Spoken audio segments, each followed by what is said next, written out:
This year's iPhone 16 standard version feels surprisingly good. It's been a year since the last upgrade. Same 8GB RAM as the Pro series. Same buttons too. Looks more familiar the more you see it. Was this formerly Sony?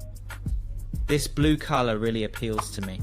Wish the Pro series had such vibrant colors. New dual camera layout reminds of iPhone X, but more unified and better proportions. Still has a 60Hz screen though. No stickers this year. Hope they don't remove the cable next. Let's unbox this all blue iPhone 16. All were purchased at the same time. My iPhone 16 Pro Max won't arrive until the 28th. No wait for the iPhone 16 though. This is the all blue 128GB version. Very eco-friendly packaging. Wow, this blue looks great. The frosted glass has a slight purple tint. The frame is a more vibrant blue. Thought it'd be more Klein blue from official pics. Overall it's slightly purple. Let's check what else is in the box. SIM tool and data cable manual and warranty info below.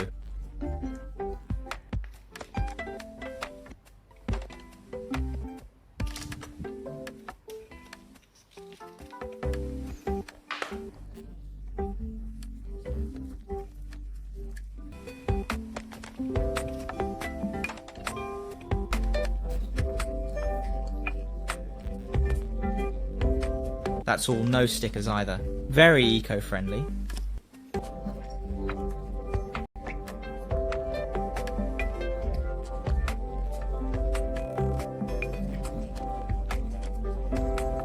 At first, the blue reminded me of the last gen iPod Touch comparing. This blue is slightly more purple. Camera layout is back to iPhone X style.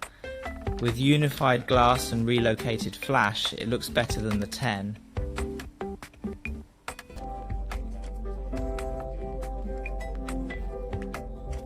More subtle. Not as heavy as the Pro Max model's 8GB RAM, like 16 Pro series plus new buttons. This standard version is surprisingly good, except for the 60Hz screen. The 60Hz screen is really the only drawback. At 5,969 yuan, it's not the best value on the official site.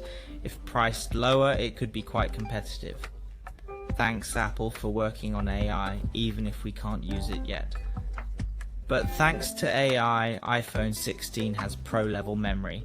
It has a new camera button, like old Lumia and Sony phones. I love my blue Sony XC, and now iPhone has improved it. The iPhone now presents it in a more advanced way.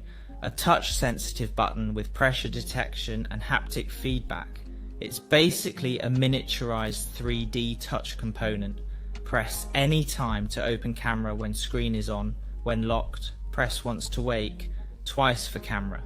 It auto-enables game mode in games, which is great. The button doesn't respond in games, which is good. The camera has 2 levels of force sensing, like 3D touch. Pressing hard activates the shutter. The button itself gives crisp feedback.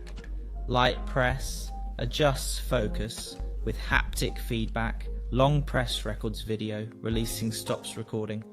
It's similar to 3D touch, but for the camera button, light press vibrates, hard press gives a click sound.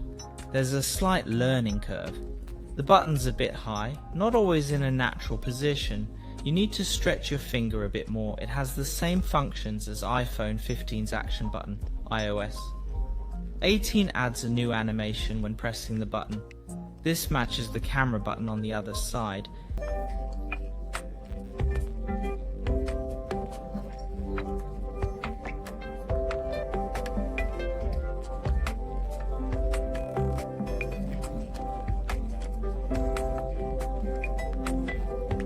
It can now shoot spatial video with 2 parallel cameras.